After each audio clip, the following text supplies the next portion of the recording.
Good morning class. आज हम मौर्य साम्राज्य या मौर्य डायनेस्टी के बारे में अध्ययन करेंगे। विशेष तौर से मौर्य वंश के पहले का इतिहास, इसकी पृष्ठभूमि देखेंगे। इसके बाद हम मगध के उत्कर्ष के बारे में चर्चा करेंगे और मगध का उदय किस प्रकार हुआ। आखिरकार एक हिंदुस्तान पर मगध को ही जो साम्राज्य का केंद्र बनाया गया, इस पर विशेष रूप से चर्चा करते हैं। मौर्य वंश के लगभग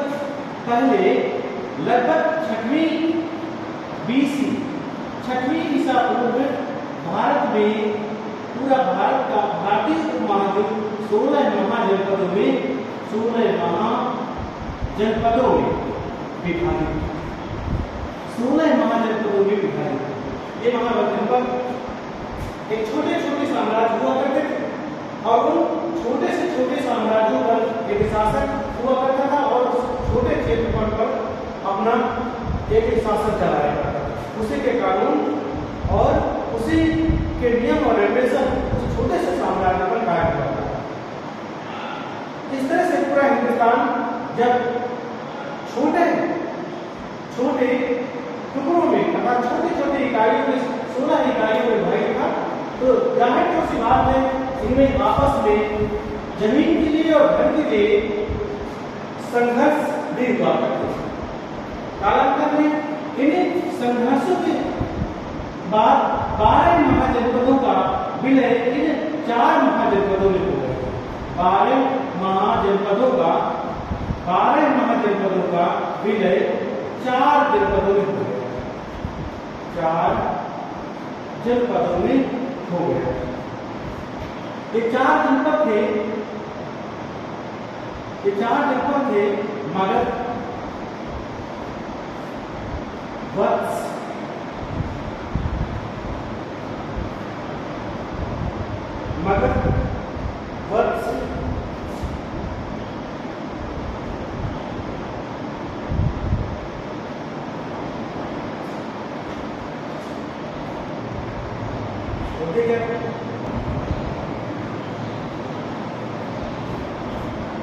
ये आधुनिक जो मगध का क्षेत्रफल था वो बिहार के आसपास का था और ये गंगा और सोन नदियों के संगम के आसपास का क्षेत्र। जो महाजनपद है ये कौशाम्बी,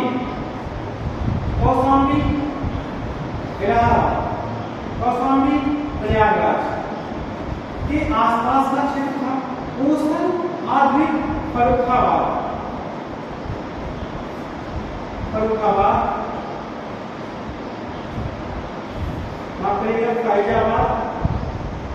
फैजाबाद के आसपास का क्षेत्र।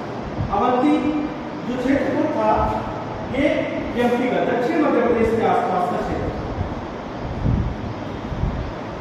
इसकी राजधानी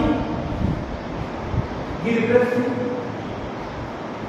प्रारंभ में इसकी राजधानी गिरिब्रज, जो कालांतर में बदलते हुए वैशाली और फिर पाटलिपुत्र, जिसे आज पाटलिपुत्र हुई, जिसे आज पटना के नाम से।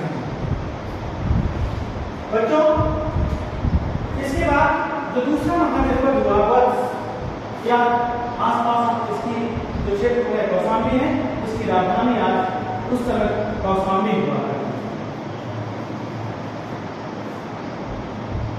कोसल फैजाबाद के आसपास का क्षेत्र था। इसकी राजधानी श्रावस्ती, 2 राजधानी थी। उत्तर की राजधानी श्रावस्ती और दक्षिण की राजधानी अहिंसक। अवंती ये उज्जैन, इसकी राजधानी उज्जैन। इस तरह से ये चारों जो महाजनपद है, 16 महाजनपदों का 4 विभाजन हो गया और इस तरह से 12 महाजनपद विलय करके हिंदुस्तान लगभग उत्तर भारत की रानी 4 महाजनपद शक्तिशाली राज्य, शक्तिशाली के ऊपर मगध का जो साम्राज्य था, इन साम्राज्यों को तीनों को अपने आप में विलय कर दिया और उत्तर भारत की राजनीति में मगध का जो साम्राज्य है वो इतिहास में अमिट पन्नों पर छप गया।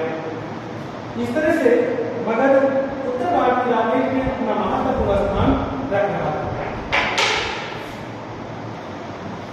इस तरह से मगध उत्तर भारत की राजनीति पर छा गया। जो कहे कि उसकी जो संप्रभुता थी इन सारे राज्यों पर डोमिनेट कर अपने आप उसको सम्मिलित करते हुए एक नए राज्य के रूप में परिणित हुआ और भारत के उत्थान का राजनीतिक एकीकरण किया।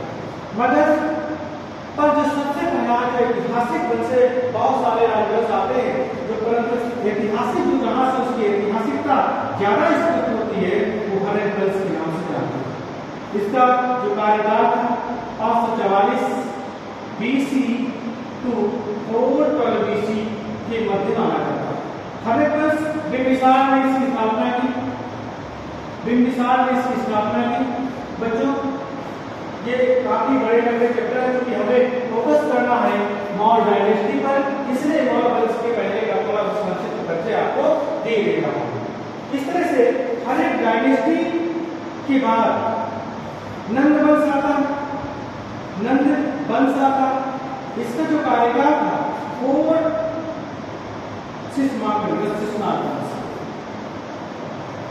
नाग वंश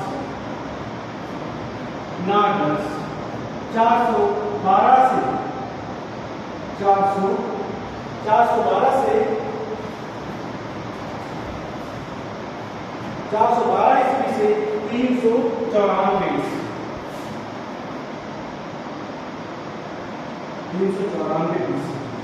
इसके बाद नंद वंश 394 BC to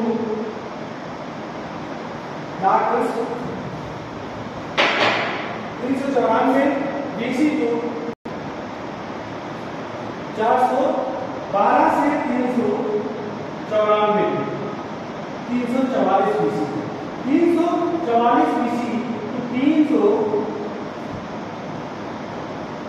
से BC से 324 BC के मध्य।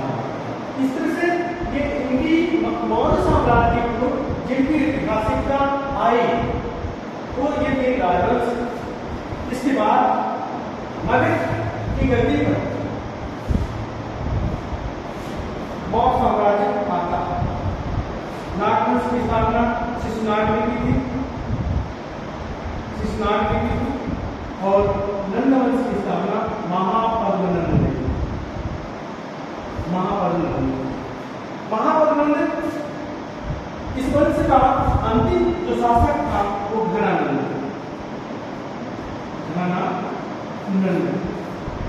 और यही से फिर इसी के बाद मौर्य साम्राज्य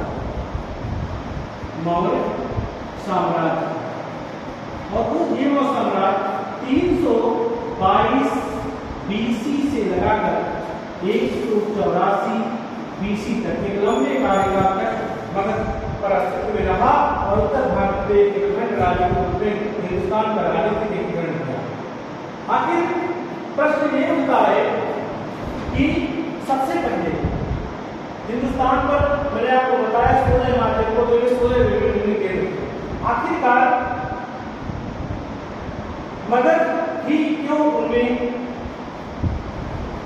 प्रमुख रूप से आगे आया और अपना राजनीतिक प्रमुख स्थापित किया। सबसे बड़ा प्रश्न ये बनता है। तो हम यहाँ पर थोड़ा अध्ययन करेंगे। मगध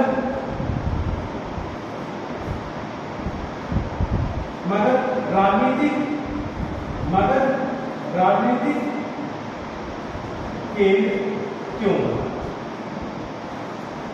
मगध राजनीतिक केंद्र क्यों बना? इस पर अध्ययन करेंगे।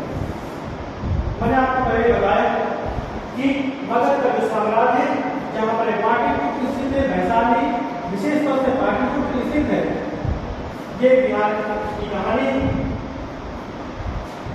उत्तर भारत से गंगा नदी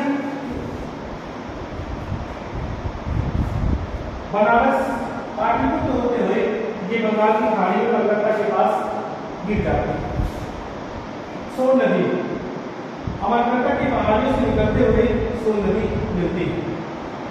लगभग इसी के संगम पर मगध साम्राज्य, मगध या पाटलिपुत्र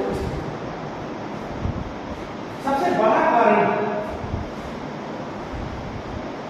इसके राजनीतिक केंद्र बिंदु का ये उत्तर से एक दक्षिण, पश्चिम से पूरब, ये गंगा नदी का जो जलमार्ग था वो यातायात के रूप में अमिट, क्योंकि जल जो मार्ग से व्यापार का आवागमन होता था वो बहुत ही सुगम और सरल तरीके से आ जाया था। इसलिए जो पहले से पाटलिपुत्र था वो एक व्यापारिक केंद्र के रूप में यहाँ पर पहला जो इसका कारण है, पहले जो इसके कारण है वो ये था एक व्यापारिक केंद्र, व्यापारिक केंद्र। दूसरा मगध के इस संगम के इस दक्षिण किनारे पर बहुत सारे वन पाए गए, बहुत सारे वनों का चखीरा या वन संपदा यहाँ पर बहुत ज्यादा है। इन वन संपदाओं पर विभिन्न प्रकार की उपयोग की जाने वाली चीजें और साथ में नकलियों का ज्यादा अनुपात, नकलियों का ज्यादा अनुपात है। इसलिए वन संपदा और उसमें विशेष तौर से लकड़ी, वन संपदा और विशेष तौर से उसमें लकड़ी महत्वपूर्ण रोल अदा है, क्योंकि उस समय इन पर बनाए जाने वाले पुलों के निर्माण में इन लकड़ियों का उपयोग होता है और जब कोई बाहरी शक्ति इस पर आक्रमण करते उन पुलों को आसानी से तोड़ दिया करते थे। इसलिए मगध की राजधानी पर विशेष तौर से आक्रमण वहां पर नहीं हो पाया। दूसरी जो चीज है, इन वनों पर, दक्षिण के इन वनों पर हाथियों की सबसे ज्यादा प्रचुरता, हाथियों की सबसे ज्यादा प्रचुरता, हाथियों की सबसे ज्यादा प्रचुरता। ये हाथी मगध साम्राज्य के उत्कर्ष पर अपना बहुमूल्य योगदान दिया। कैसे? एक तरफ तो इन वन संपदाओं के यातायात के साधन के रूप में, यातायात के साधन के रूप में, और दूसरी तरफ इन्हीं हाथियों का उपयोग, दूसरी तरफ इन्हीं हाथियों का उपयोग युद्ध के क्षेत्रफल पर भी किया जाता है, क्षेत्रफल पर किया जाता है। ये तीसरा सबसे बड़ा कारण था नौ साम्राज्य के उदय का, अर्थात मगध को केंद्र बनाने का सबसे महत्वपूर्ण जो कारण है तीसरा। दूसरा, चौथा जो सबसे बड़ा कारण था, क्योंकि यह जो अवस्थित था सोन प्लस गंगा नदी के संगम पर स्थित, गंगा नदी के संगम पर स्थित था और इसलिए गंगा द्वारा बहाई गई अवसाद की मिट्टी, सोन द्वारा बहाई गई अवसाद की मिट्टी, और ये तो दक्षिण की बात है। उत्तर बिहार पर कोसी गंडक जैसी नदियां जो हिमालय से अवसाद बहाकर यहाँ पर जमा करती थी, दक्षिण भारत से जैसी नदियां यहाँ पर जमा करते थे अवसाद। इस तरह से ये जो क्षेत्रफल था, ये जो क्षेत्र था वो बहुत उपजाऊ, बहुत क्षेत्रफल जो था वो बहुत उपजाऊ और उत्पादन इतना ज्यादा होता था कि इतना उत्पादन, प्रोडक्शन कृषि के क्षेत्र में हुआ करता था कि अधिशेष की जो मात्रा थी,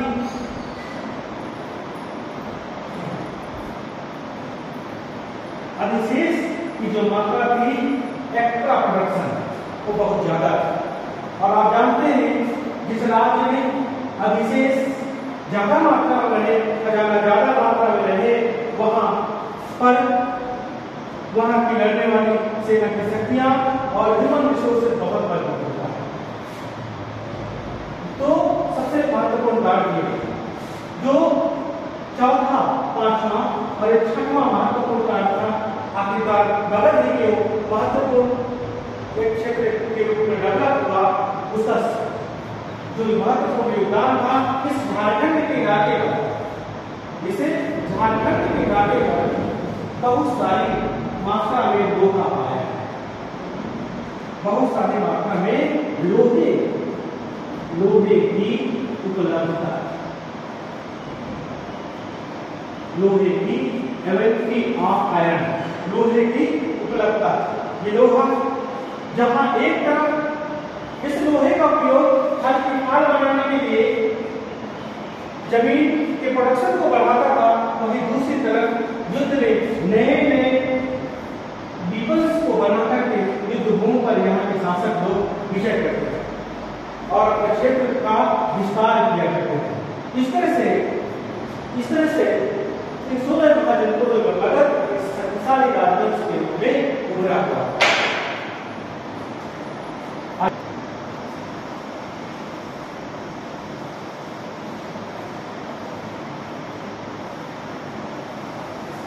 आइए देखते हैं मौर्य काल को, मौर्य पीरियड या मौर्य डायनेस्टी।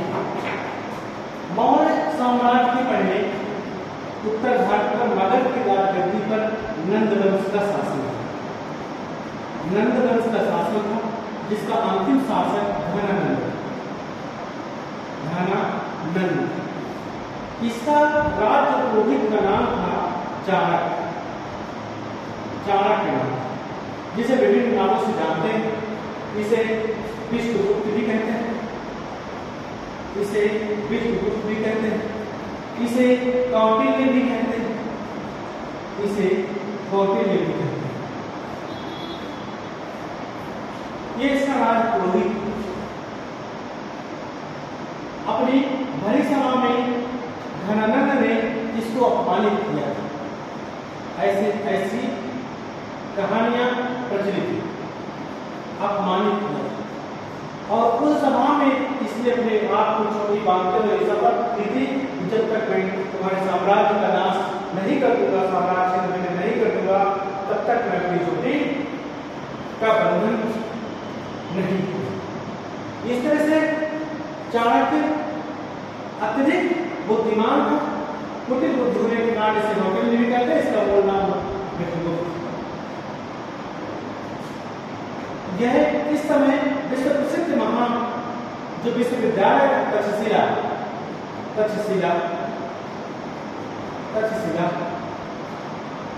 का आचार्य, विश्व प्रसिद्ध महाविद्यालय या विश्वविद्यालय कह सकते हैं, वहां का आचार्य।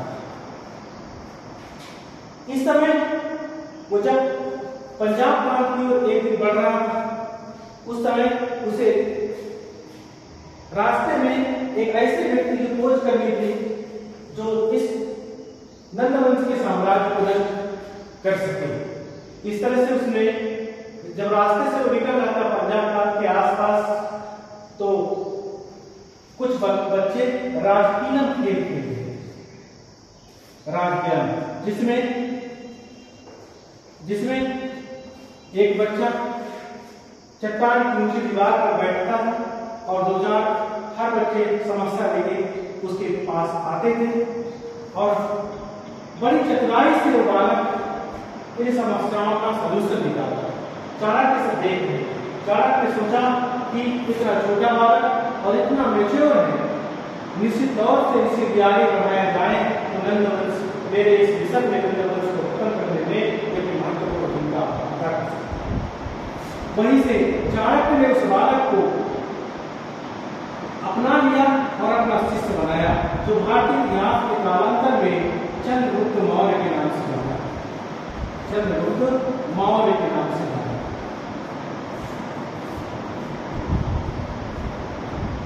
इस तरह से मौर्य वंश की जो स्थापना होती है वो आइए इसी चैप्टर को पढ़ने के पहले उसके स्रोत देखते हैं। आखिरकार इतिहास में हम इस चैप्टर की जो पूरी स्टडी किए हुए हैं किसके आधार पर किए हुए हैं, तो सब हम इसके स्रोतों पर चर्चा करते हैं। मौर्य काल के प्रमुख स्रोत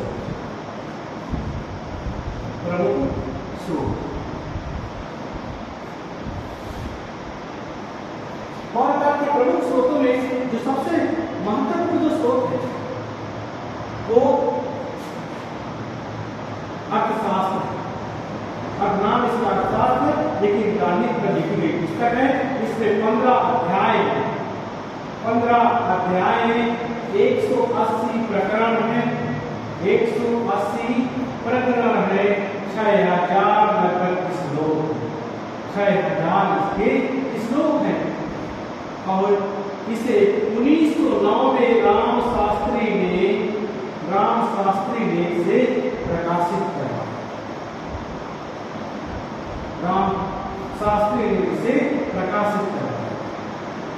इस तरह से ये मौर्य साम्राज्य का अपना एक महत्वपूर्ण स्रोत है। दूसरा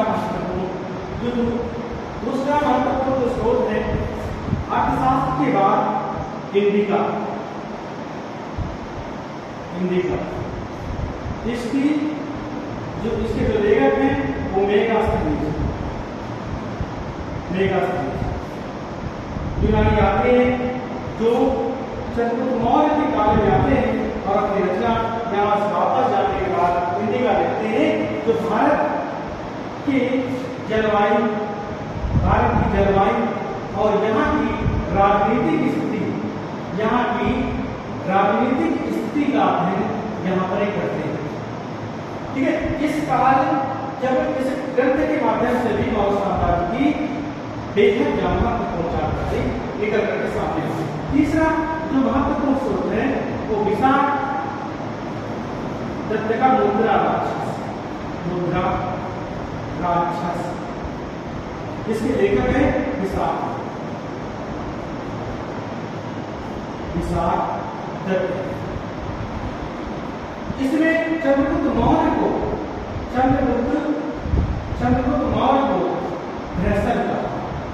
भ्रसन कहा है और इसका तात्पर्य ये लगाया जाता है कि वो संभवतः शूद्र।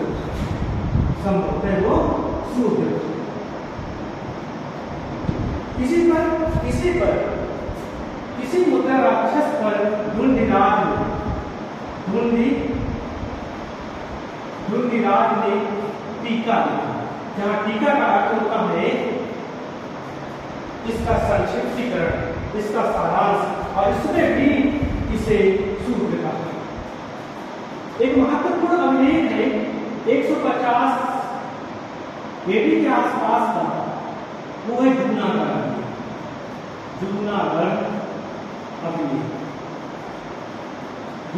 अभिलेख। जिस शासक का है वो रुद्रदामन, शासक का है ये है रुद्रदामन शासक। इसमें भी मौर्य साम्राज्य के बारे में जानकारी निकल जाती है, जिसमें विभिन्न नाम, जैसे चंद्रगुप्त मौर्य के मंत्रियों के नाम चंद्रगुप्त